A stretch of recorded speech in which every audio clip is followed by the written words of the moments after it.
వచ్చినప్పుడు మీరు చూపించిన ఆదరణ అభిమానం ఎప్పుడు కూడా జీవితంలో మర్చిపోలేంది. ఊర్లో అడుగుపెట్టిన దగ్గర నుంచి కూడా బ్రహ్మాండంగా స్వాగతం పలికారు.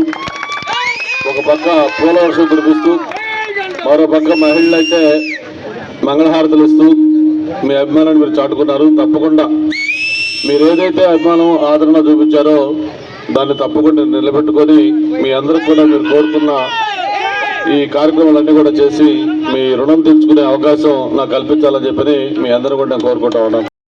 అలాగే హౌసింగ్ లాంటి రోడ్లు లాంటి అలాగే అన్నిటితో పాటు మీ కుల వృత్తి ఏదైతే బీజేపీ జనసేన తెలుగుదేశం పరపరిచినటువంటి గంటా శ్రీనివాస్ గారికి భర్త గారికి 2 ఓట్లు కూడా సైకిల్ గుర్తుపై వేసి అత్యధిక మెజార్టీతో గెలిపించాలి. ఇది కాకుండా ప్రతి ఒక్కరూ కూడా ఇంకొక సంకల్పం కూడా చేసుకుందాం.